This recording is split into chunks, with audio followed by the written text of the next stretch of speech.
That is why we are totally against AI and ChatGPT here. No. No. Don't bring that freaky shit here, ChatGPT. Don't do it. Ugh. Are Guys, we back? We're back. We're back. Welcome to the Margins Podcast, your favorite podcast about books. We talk about books and all of them. Guys. Yeah, all of them. The ones that leave a mark. Ha! Start a conversation. Stay with you long after the last page. Guys, we are your hosts, Cristiano And Stranton. I heard that voice inflection. Yeah. And this guy. And this fucking guy. This guy.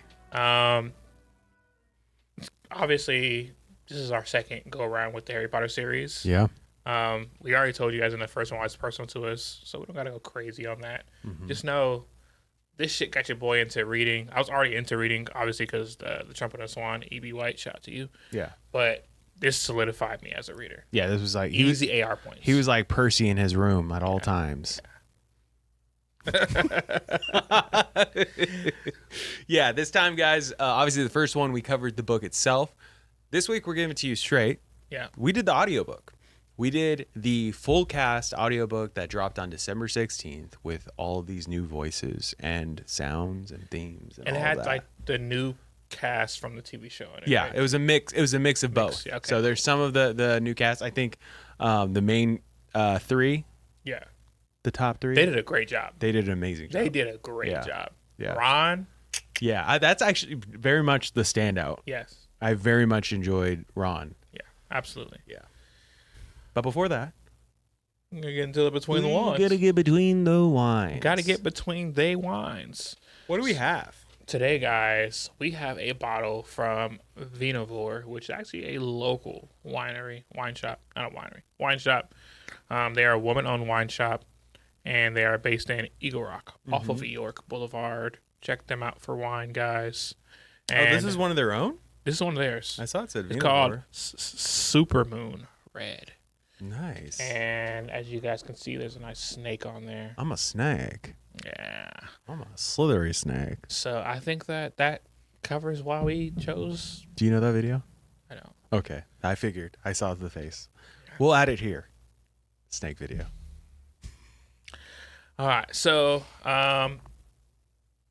yes, that's between the wine, guys. That's it. I got it because there's a snake on the front of it, and That makes sense. It felt like it did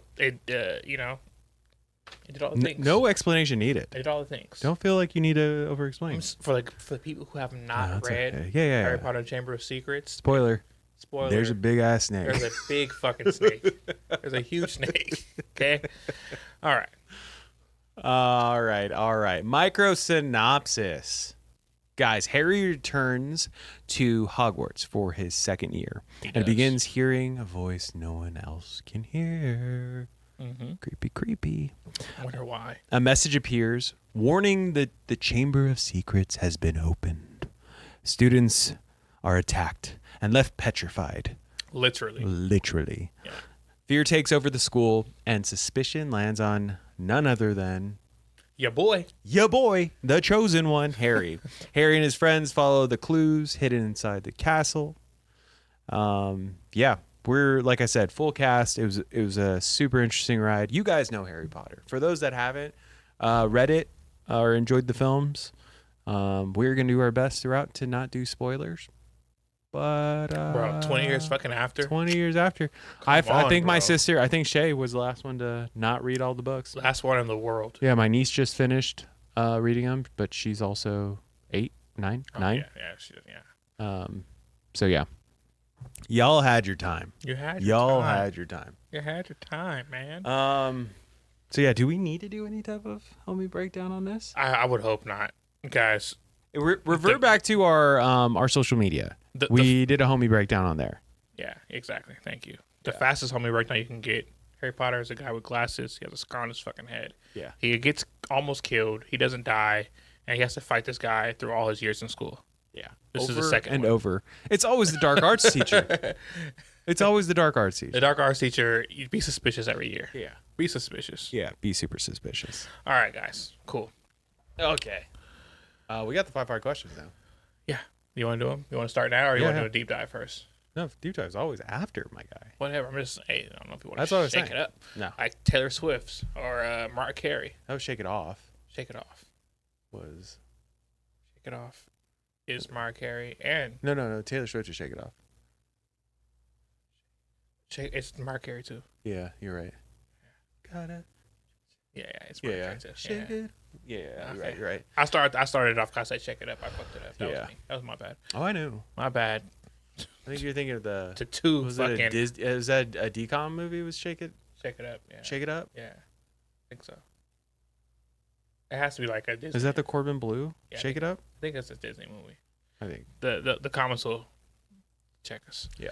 All right. 5 hard questions. 5 hard questions. You got number 1. All right. So Harry gets blamed before proof shows up.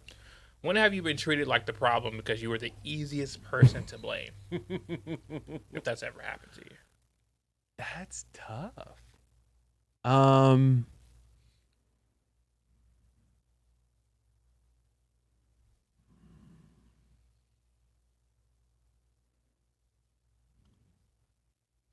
You know, it's something I worry about more than I can say that it's actually occurred.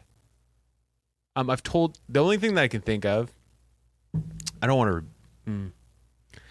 Don't put on my own blast now. No. It's not about putting on blast. Well, I did put someone on blast here on the pod already, and I'm fine with revisiting that. Yeah. For those of you that didn't listen to the episode, there was an episode that I talked about where I met a friend's family, and right off the bat of meeting them, they were of the Caucasian descent and living in Utah, so that tells you a lot. But my friend introduced me as this is my Samoan friend Stranton, and his uncle proceeded by saying, "Oh, well, tell your Samoan friend to stay away from my white daughter." So a little bit of tension there. Starting off pretty strong. Getting choppy. Spoiler, they loved me at the end, and they asked me to take their daughter out later. I said no. Just out of spite, guys. Yeah, just out of spite. But yeah, I think that's the only. I'm sure there's other times where that was the thing that came to mind. But it is something that I'm not only because of that, and I'm not saying that was such like a pivotal moment, but when there's an occasion, I do worry. That is something, being of a marginalized group, that I'm like, ooh, how can I avoid sticking out in any way in this moment so that they don't think, I'm already a bigger guy. Like, how do I seem smaller than I am and play to that?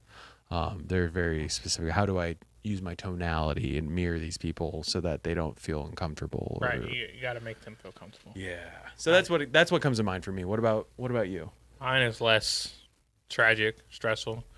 No, it's pretty stressful. So I went to track practice when I was in high school. I was living with my uncle at this time, and Uncle Mike. Yep. Mm-hmm. Shout out to you, Uncle Mike. And I get home, I drop my shit. I'm tired. Coach Hucky, you worked us to death. You made some beats though. We were fucking great. All of us, everyone I ran track with, amazing. Went on to do great things. I'm tired as fuck. I get home. I walk to the bathroom, and I hear a loud crash. There's 2 big-ass fish tanks in my uncle's house. One living room, and one in, like, the kitchen / whatever area. The one in the, between the kitchen area broke. Water, fish, rocks, glass, everywhere. And I'm the only person home. So I'm trying to save the fish. I'm trying to clean up the water, the glass, the rocks, everything. And then after I do all this, save the fish, put them into the other fish tank. All of them were saved? The ones I could now. So no. Save what I can. Do what I can. Just say yes or no. I do all this shit. Clean up the water to the best of my ability. Obviously, like, the carpet is fucking soaked for days because it's a lot of fucking water. It's gallons and gallons of water. I do everything I can to clean this up. And the whole time I'm stressed. I'm like, they don't think I fucking broke this fish tank. Cause I just know. And lo and behold, they get home, and first person blamed, this fucking guy. Mm-hmm. And till this day, they still say it. They still think I broke the fucking fish tank. And my Auntie Michelle thought I broke it because it was one of my many chores to fucking clean the fish tanks. So what's easier than that? Break it, don't have to clean it. Exactly. But I fucking still had to clean up all the mess, right? Yeah. So, and yeah. But just once. I didn't break the fucking fish tank. Yeah. But why did you? Fuck you. And I just have no proof. Like there's no witnesses, there's no rhyme or reason. I don't know why the fucking fish tank broke. That's what like. Is there a window nearby? Could a rock gone through the window and hit it? No, window's closed. It's just the fish tank fucking broke, and it just chose to break when I was. Even if I wasn't there, had I came home after it broke, it would still been blamed on me because I was the only person home at that time. But just because no one was home between that time frame, I was blamed. I know I was gonna get fucking blamed. And to this day. Hey Siri. Do fish tanks just break?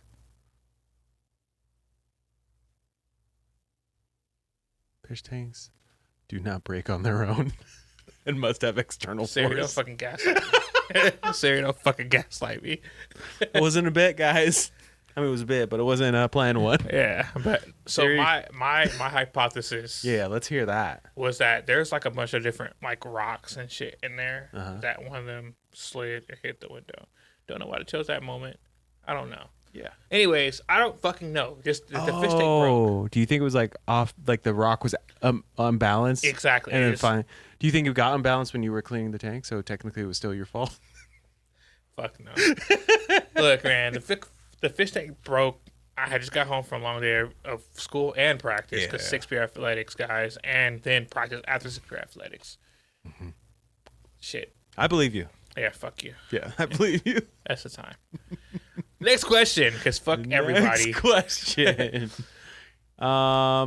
Let's see. Fear turns people tribal fast. Fear turns people tribal fast. Yeah. What personal rule helps you avoid joining a pile-on? I try to always play devil's advocate. Mm-hmm. You know? You do. Yeah. You guys watch every episode. He plays devil advocate every time in a good way. Yep. Sometimes. I just don't want to hear it.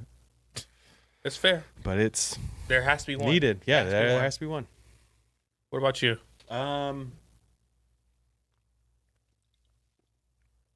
Guy Stratton gives a fuck. He cares about people. I do, and that's the thing is that it. I try not to let that blind me. Yeah. Because that definitely can. Where in previous episodes we've talked about like what things have affected people and how those are affected or whatever it may be. But also there's just the understanding all points of view. Especially in this day and age, you watch a TikTok, a reel, whatever you want to call them, and you find out, oh, this person did this to me.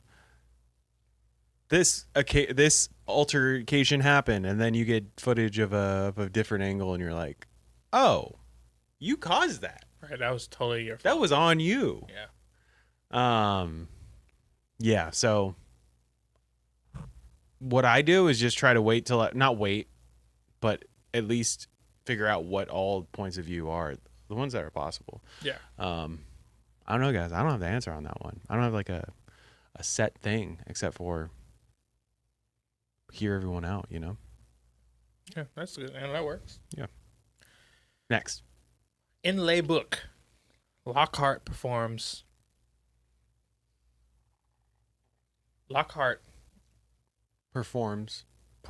confidence without competence. Without competence. What is your clearest tell for spotting that in real life? Ooh. I feel like there is an easier way to say There's absolutely an easier way. Absolutely easier way to say that. There's so many. Even this, we're two men with a podcast. Yeah. So literally right now, you could snip any of this and then say like, guy who thinks he knows everything about said subject. I get that. Yeah. Because there's so much of that out there right now. And that doesn't have to be gender specific, but there's a pretty clear stereotype about guys jumping on a podcast. Mansplaining. Yeah, mansplaining every little detail. Mm-hmm. But you scroll on any social media, you find someone talking on a podcast or in a not even on a podcast, but just on social media, looking at the camera, and being like, "Why are you eating these? These have this." And then the next video is like, "Actually, you'd need to drink 10 of these in order to get the aspartame level." Blah blah blah. What I try to do is whoever I do get my information from, especially the background that I have and being raised in, a very specific way with religious background and then leaving said religious background, is where is the foundation? Where are these people coming from? What are their credentials? How are they certified? Like where is I'm of the part of like, yeah, you are entitled to your opinion, but you are not. It doesn't mean that everyone needs to hear it. Right. Right. Right. Unless you are 100% a professional in that industry, in that line of work, in that area. So that's mine. What about you? First thing I want to say is, guys, sometimes at its highest level, you cannot tell. No. At its highest level, there is no difference between confidence and competence. Yeah. Fake it till you make it. Fake it till you make it, baby. So with that being said, my tell for spotting that in real life is I usually try to listen to comprehend and not listen to respond or react. Mm-hmm. Like literally there were times when someone would say something to me and I would sit there and they're waiting for me to say something and I'm still just listening. I'm just, And that will tell you a lot. I'm just like, I hear you. I heard you all my, and then I have to get back into the groove of the conversation because I'm still deciphering what exactly their point was. Yeah. So that's usually how I act that out most of the time. Ooh, I like that. Silence, especially when it comes to sales. Yeah. Really anything, but sales, it's a big thing of like not being afraid of silence. Yeah. Because the first person that talk loses. But there's a lot of ways to, I think that's like the generalized, like you could use that for all sales, blah, blah, blah. But really, like silence will bring out the fear of what that the person will either double down or reiterate something or talk about a point that, Yeah. So I love that. I'm not the best at it, but that is definitely something. Shout out to my public speaking teacher and coach because I was on a debate team. And one of the first things that she taught us was like, don't say fucking She used to punish us for saying Ooh, yeah. Like, just take a pause. Yeah. Take a break. Better. I took public speaking. I took public speaking as a class in high school, and they gave us a bunch of topics throughout the semester. And then I want to say one of the last ones they gave us was you can talk about anything, but it has to be about public speaking. And mine was filler words and how people shouldn't use them. I think it had to be I want to say it was a 10-minute. That's fine. A 10-minute one. Maybe it was 5. It was somewhere. No, it had to be 10. And I think I went like 7 minutes, and was so. And then it was just. And everyone lost it because at that point it was a game, right? How long can Stratton go without how soon is he a hypocrite? That's fucking awesome. Yeah, that's great. Yeah, I wasn't a master debater, Anyway, so the next one. PG, keep it PG. It's PG. That's PG-13. No, dude. Petrified, bro. Petrified. Okay. Light one. Rename this. I don't love this question. Me either. No, let's just skip it. Yeah. 4 hard questions. 4 hard questions. All right. We'll come with the 5th later. Yeah. What is the one thing you want to pass down? And as a fatherhood angle, what is one thing that you want to pass down and one thing you refuse to pass down? I would love to, I'm super adept. Mm-hmm. Like I can go into something and I'm super comfortable going to things that I'm not sure of because I know that I'm going to pick it up. I would love to pass that down. That is an awesome attribute to have. Yeah. That is an awesome, because that's not it's not an arrogance, and it would, oh, that's such a like that's such a good thing to have, because there's definitely things that we all start, I could say that I've started, but the fear of failing, or the fear of like, oh, I'm not the best person for this, will either impede my progression or make me halt all the way. Right. So that is a killer one. Yeah, that'd be a great one. Which one do you not want to pass on? I'm getting out of it actively, but there's like a victim mindset that I live with for a large part of my life, and I didn't know how it was affecting me until after I started to very strategically beat it down. And yeah, you got to shift your seat of power. I would hate to pass down the ability to always see yourself as a victim in all situations. Because even in situations where you are the victim, it does you no good to stay there. Yeah. You have to see how you affect life and how life affects you. And then, like, only then can you grow and grow past the situation. Otherwise, you keep reliving it and reliving it. Yeah. Yeah. Yeah. Because I don't need. We don't need if it was the moment of trying to, build ourselves up, move on, move forward. I don't need to commiserate right now. I need to figure out my next move. Exactly. So commiserating and being bummed out and being whatever it may be isn't going to be beneficial. We know the cuts there. We know the issues there. You're literally living in the past. Yeah. Right? As I always say, don't suffer twice. As you say, as you coined. As I coined. Who the fuck is going to pay you for that? Someone. You sir. Let's go. For me,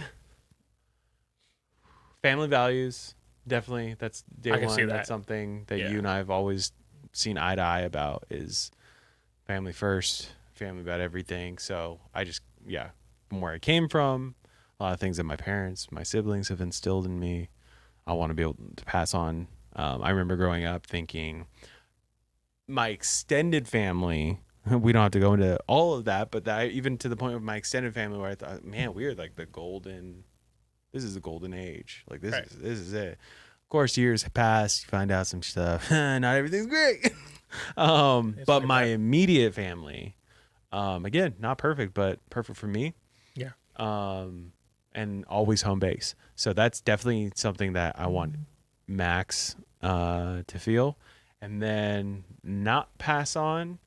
Why not say religious, like some of the religious stuff that I had, some guilt, some shame, some words like worthy or unworthy. Yeah.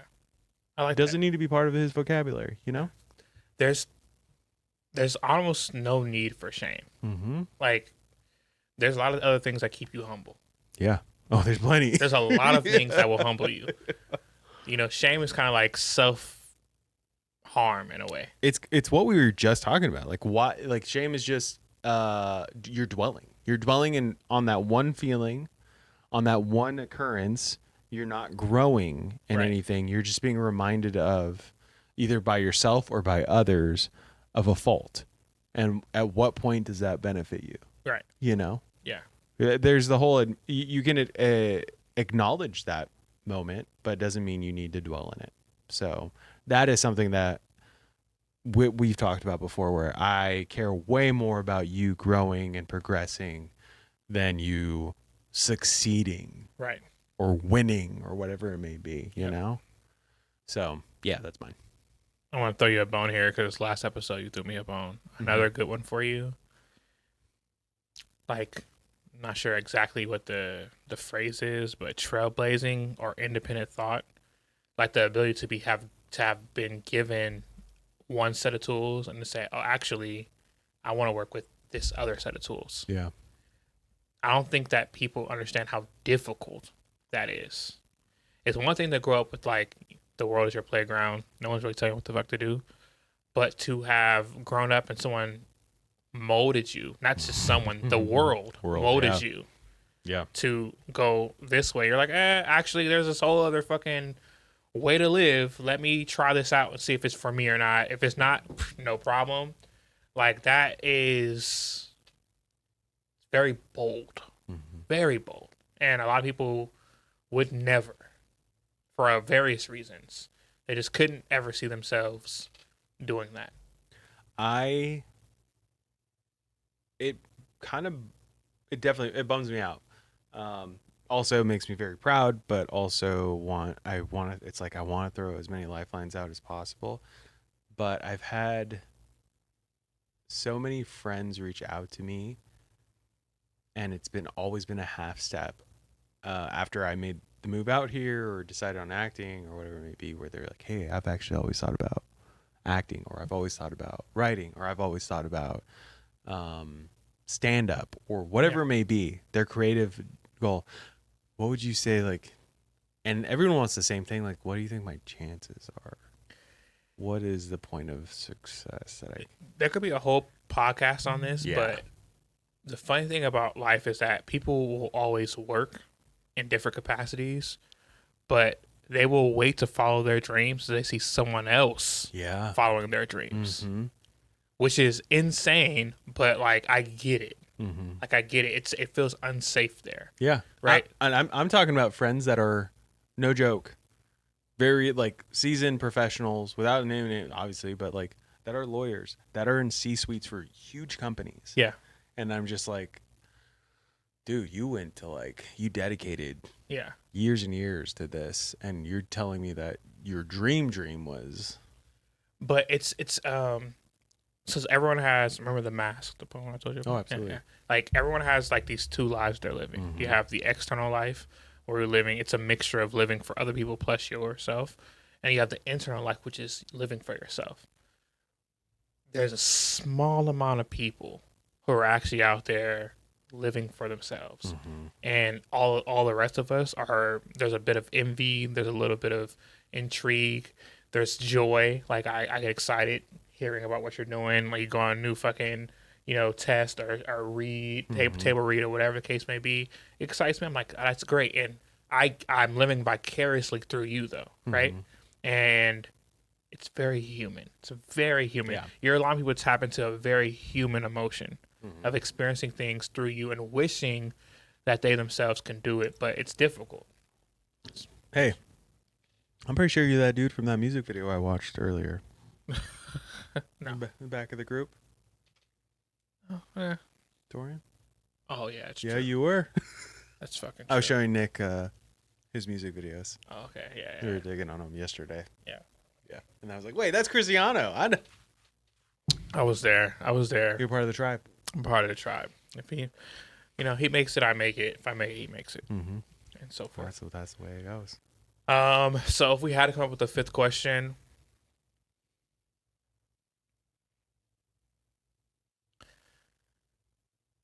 I think that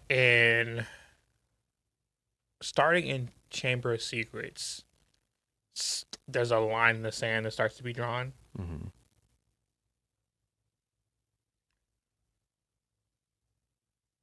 But at the same time, there's a bit of blurriness. And I'm talking about like the good and evil side of things, right?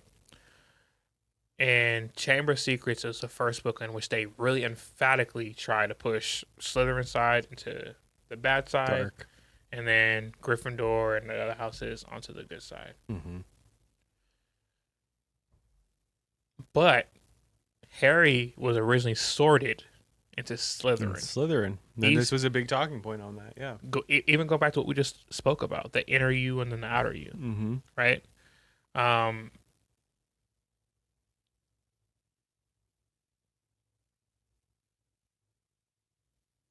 don't know if this is a question like to be answered in one statement, but is there a really big difference between good and bad?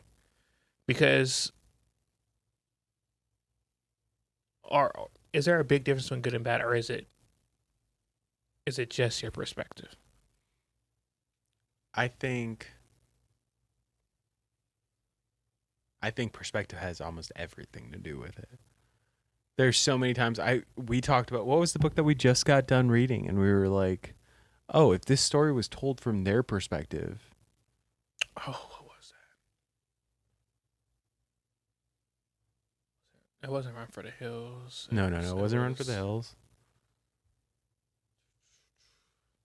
Let me look.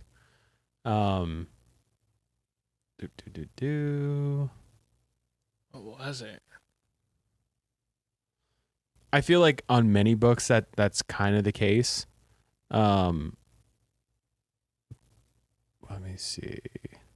Fuck, we read a lot of books. We do read a lot of books, and I'm not even the ones that I'm seeing here are not the one that we were Are talking. you going through the? I should have gone through the doc, but I was going through the clips, and there's definitely clips that we missed. Because Atmosphere definitely wouldn't be a Dungeon Crawler, wouldn't be Strength of the Few. Oh, Strength of the Few, there could be, depending on who. That's definitely one because Viz is already has his own thing. So not to get lost in the sauce, but absolutely, I think they're depending on Alchemist. Alchemized. There's plenty of these, where you, depending on who your way in is, you could find out pretty clearly that you were on the wrong side. There's a book that I really want to do on here called Tomorrow and Tomorrow and Tomorrow, and I was about to reference this very specific part in that book, but I want to use it on that episode, and you do need to read that book, so I won't. Okay. Add it to our very incredibly long It's already on TBR. there. It's already on there. Well, we'll bump it up on the long ass TBR. Bump it up. For 2026. For 2026. Yeah. The reason why I asked this question, because I kind of already have like an answer. It's honestly personal because I've met a lot of Slytherins in my life. I have best friends who are like fucking Stark Slytherin. Dante's a Ravenclaw. Oh, is he? Yeah, Dante's Ravenclaw. Bryant's a Slytherin. Yeah, it's debatable, but it is what it is. They both listen. Never mind. It's real. Dante's a Ravenclaw. Bryant's a Slytherin. In his heart of hearts, Dante's a fucking Slytherin. I was like, in his heart of hearts, Dante's a Slytherin. But I have friends who are Slytherin, and we have so much in common. And then, like, obviously, I'm a huge fan of Harry Potter. And I think that the only difference between Slytherin and a Gryffindor, there's a couple of differences, but the big difference in character is that Gryffindors will live for others. I was literally gonna say, is this not all for one versus one for all? Like, that's it. They're the same coin. Yeah. Just head and tails. Yeah, absolutely. So like, although I was sorted many times into Gryffindor. Let's see.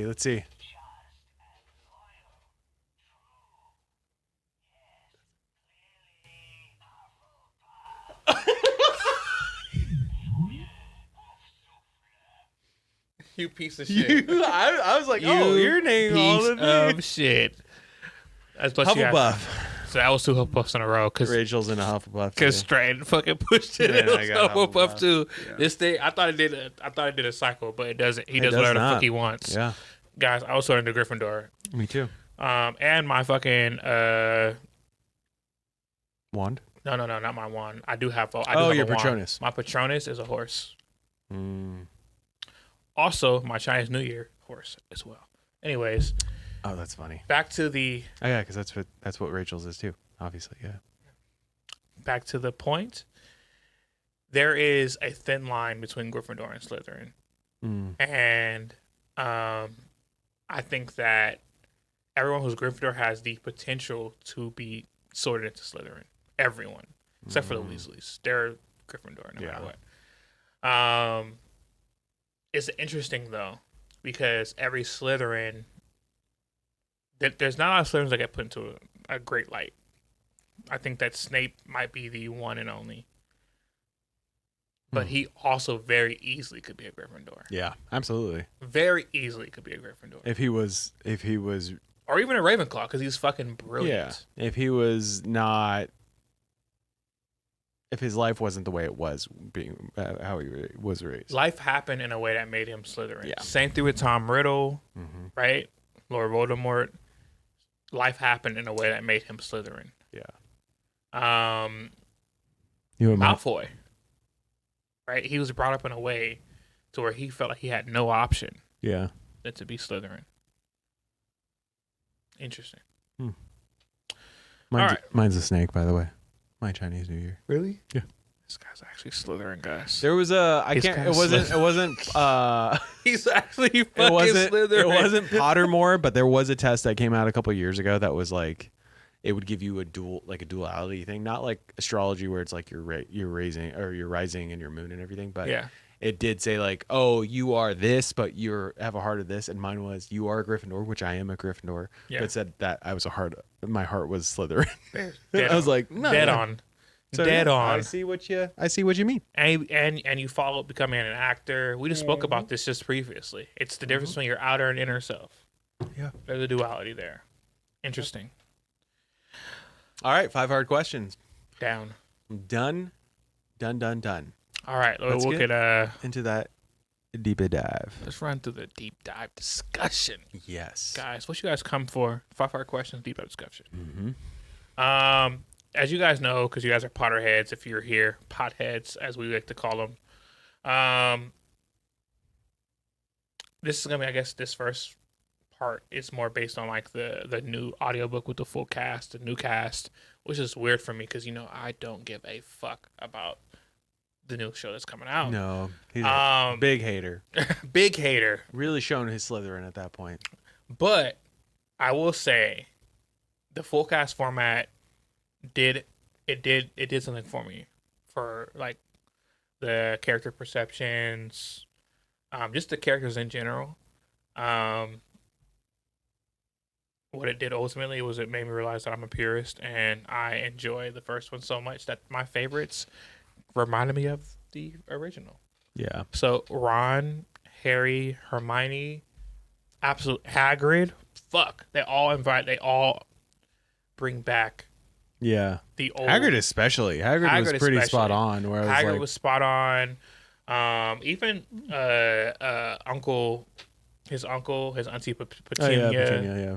Like, I think that the whole cast did a great job. Kudos to you guys. Amazing. Amazing performance. I felt like I got a little bit more from Jenny.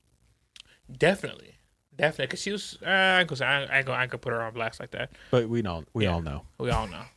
We all know. But you get a little bit more out of her. I met her in this book. Really? Yeah. Where? I went to Comic-Con, where I met her in Phoenix. Did you tell her? No. Okay. No. No, sir. I'm a gentleman. But she knows. Yeah, she knows deep down. Mm-hmm.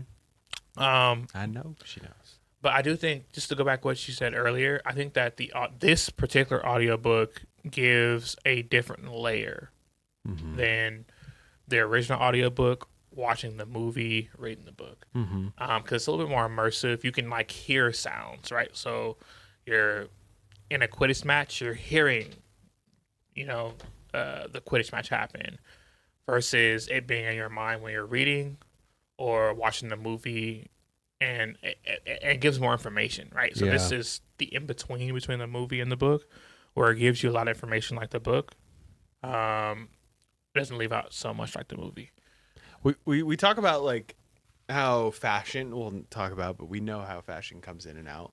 Like low-rise jeans, and now Jinko jeans are back in, when those were the thing when I was in elementary school. Crop big baggy tops in the pants, 70s, crop crop tops coming back now. all of these things. What's funny is that I feel like with these audiobooks, like we talk about Dungeon Crawler Carl, and this audiobook where it's like immersive and you're like listening, and it's like you're all the way to the point where it's almost like you're watching a movie. It's like a movie, yeah. And then I'm like, remember when the family used to gather around the radio and listen to the weekly show? It's cyclical. Like, it's cyclical. There's someone who's like in their 80s that are just like, the fuck? that's what I used to do as a kid. You little dickheads. This And is we what I as did. kids were probably like, you sat around a radio listening to something? Yeah, Oh, and now that's we're just- weird. Now we're doing that shit in our cars. Yeah, choosing to do that. I'm like, I could Yeah, while watch we're this working new out. show, but I'm going to listen to my audiobook instead, you know? Yeah. That's something that keeps It coming does to mind something for to me. you. Like it's worth it. I think there's a value in it.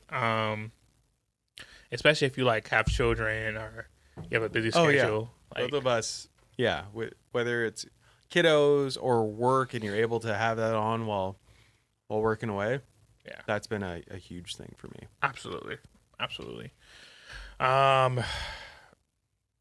Fear as a social contagion, identity inheritance.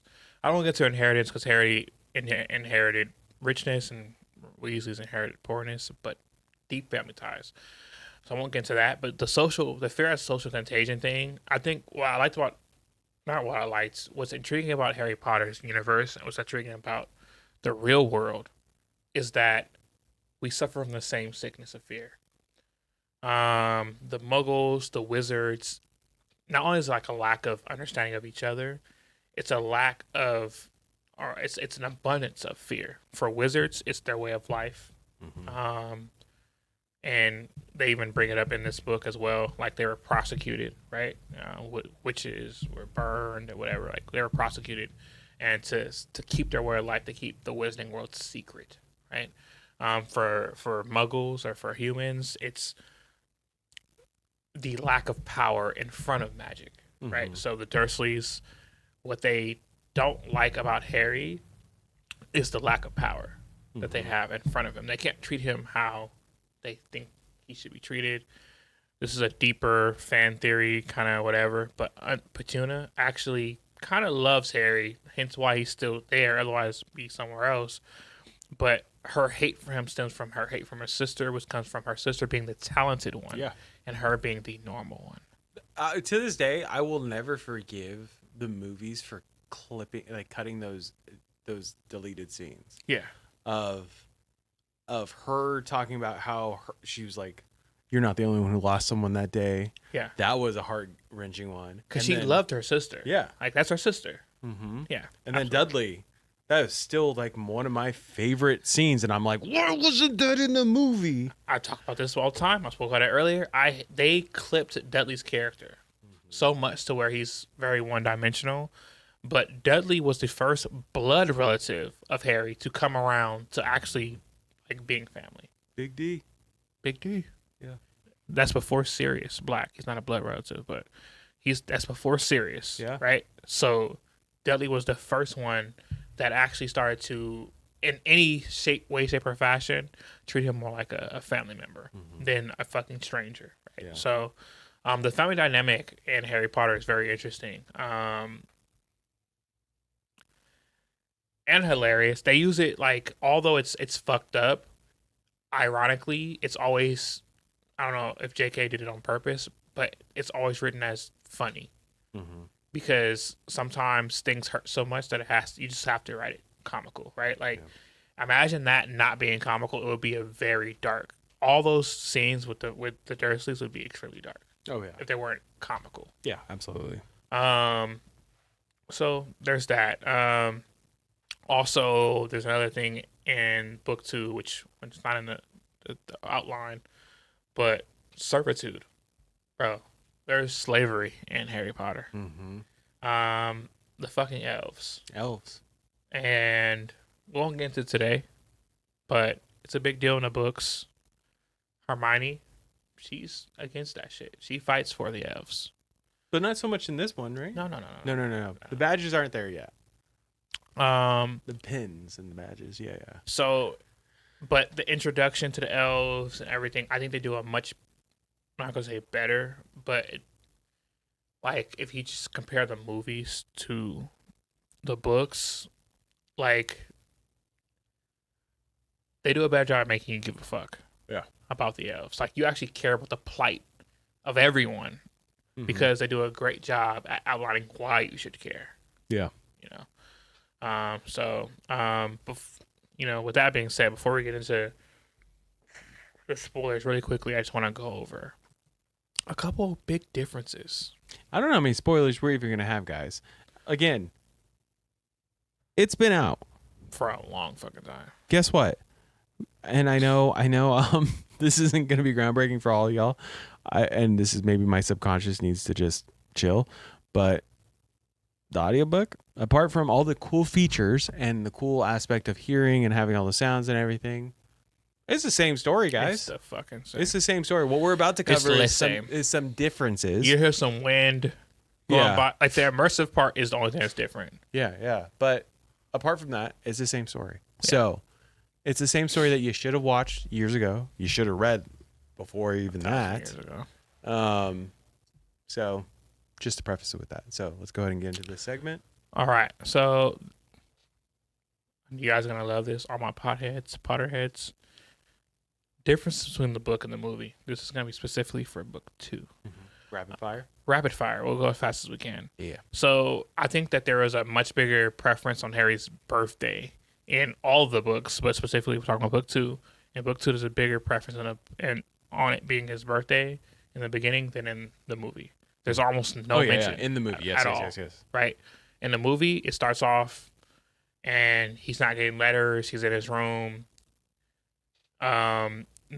His family's having a dinner party for, I think, his uncle's boss. Whereas in the book, it's very specific that it's Harry's birthday.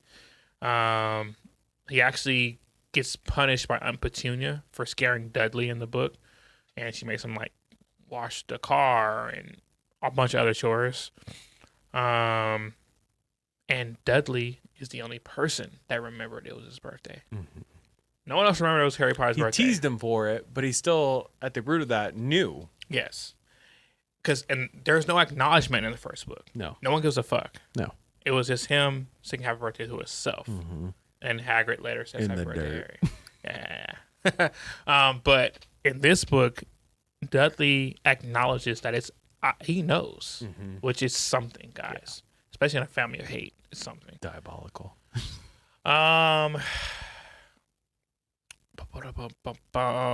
Next one is the de-gnoming scene. Yeah. Right? So, gotta pick him up, send a thumb as far as you can. I don't know if they even show a gnome in the whole book. I mean, the whole movie. Movies? No. No. Yeah, see? So, I think that's gone. It's like Peeves. Like Peeves. And the reason why I even wrote that down, like the whole de-gnoming scene, was because that happened at the Burrow, which goes to my next thing. There is a super lack of understanding of how important the Burrow is to Harry and to the storyline in the movies. It's almost just a compilation, or like not a compilation, a montage of like the house, and it just expects you to, have the feels now. Yeah. Guys, the Burrow is supposed to be Harry's home. Like, that's when he goes to the Burrow, he's like, oh, this is what home is supposed to feel like. That's why he loves watching interactions between like Molly and her kids, and that's why we as readers love Molly. Molly's like, she's the mom of moms. Yeah, she's the mom of moms. 100%. Yeah, they underachieve in showing how important the Burrow is in the movies. I can only hope that in the TV show that's coming out, which I'll let Stratton watch first, then I'll watch. Obviously, they do a better job at. Yeah. Other than that, let's see. Guys, diagonally. So they do a good job at him fucking up Diagon Alley and the scene where he's traveling to there to buy the books, him and Ron and Hermione in it. Well, they actually meet Hermione there. With the flu powder. But when Harry breaks his glasses traveling via the flu system, in the movie, it's Hermione that fixes his glasses. Which is a sweet reminder of book 1, because she did it there too. Yep. Whereas in the book, it's Arthur Weasley that fixes his glasses. Leads into the next big thing that happens in Diagon Alley. Arthur Weasley, and Lucius Malfoy get into a fight. Yeah. They actually fisticuff. They fisticuff. In a bookstore, I want to say, right? Because I think that's where Gilderoy was there doing a book BS. signing. Yeah. And so they end up fighting, which is important for various reasons, which you guys will find out in the spoiler zone. Does not happen in the movies, which is weird. I feel like that's something I would have definitely wanted in the movie. They don't pay me. They never paid me. I was 8. I was maybe older. Might have been 9. All right. So, this is a real loss for people who've only read the movies. I mean, people who've only watched movies, never read the books. I know a couple of you guys. You guys don't get to enjoy all the brothers. Ron is honestly not the coolest brother. Like, the twins are awesome. Yeah. Charlie, Bill, awesome. Percy, not No. so much. Yeah. Get fucked. Get fucked. But he's important to the storyline, especially in book 2. Yeah. Right? Because this is when he becomes a prefect. He wants to be head boy, like Bill. I was gonna say, especially in book 2, but as it goes on, he becomes more vital too. Vital / more of a dagger Yeah. because of his decisions. Yeah, absolutely. Yeah. Absolutely. But it all starts here, book 2. Mm-hmm. And I think that in the second movie, which I watch all the time, I just watched it again like 2 weeks ago. You don't give a fuck about Percy. No. And they do a horrible They job. make it as like a one-off joke. Yeah. Oh, he's a prefect. Oh, prefect. He's trying to be prefect. Great. But in actuality, he's a huge part of the storyline in terms of everything. To be honest, he was the first person to mention owls, OWLs. He was the one that told Harry to start paying attention to what the fuck he wants, the classes he wants to take in his other years. But anyways, we won't get into that. I won't get into how important Ron's brothers are to this fucking story. It seems like he did, but I get what you mean. A little bit. I get what you mean. A little bit. Anything else? Let's see. The other thing that I was like, oh, was when Harry just gives Lucius the sock instead of the journal with the sock. Yes. And then Lucius like, oh, and just throws the sock at Dobby. Because at least in the movie, they were like, it was like, oh, I don't want the book, and then finds the sock and then tosses it that way. But it was almost just a direct, like, oh, I see what he didn't see it coming, even though it was like a direct, like, oh, here's a sock. Yeah, absolutely. He was blindsided. Yeah. Well, in the movie, he's blindsided. I'm saying in the book, or at least in the audiobook, it was like, it was a direct. I gave you a sock. You gave someone else a sock. That was on you. Like, you legitimately had the opportunity to be. Yeah, like, it was a little bit more direct in the audiobook. Yeah. Yeah, for sure, 100%. Yeah. Which I noticed, but I was like, whatever. But like, it was definitely just more showed it Lucius letting his temper be the get the best conductor instead of a well thought out. But I did love Dobby, especially at that point, because he was like, "You will not hurt Harry Potter." Yeah, honestly, that was the probably the only moment until like further in the books, y'all know, where I felt something towards Dobby, because Dobby for the most part gets on my damn nerves. Like Harry said, stop trying to save me, bro. Yeah, please stop. But in that moment, especially in the audiobook, they made our guy. They put some effort into it. Yeah, that was good. There was an emotion there. Yeah. The importance of Dobby, it's not on this list, but the importance of Dobby is understated. He's so important to the storyline. And in the book, you understand. In the movies, you're like, okay.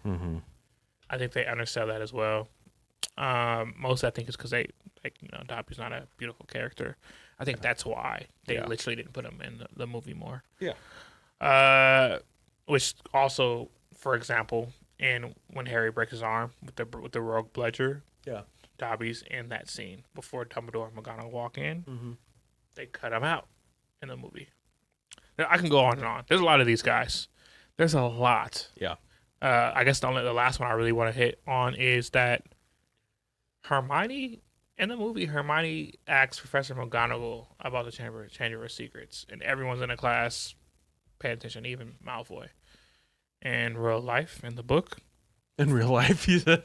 In real life, the life that we're living right here. In real life, and historically, guys, historically, what happens? Go ahead. It was Professor Diffit. Yeah, and he was. I'm sorry, Professor Diffit was the old headmaster. I fucked it up.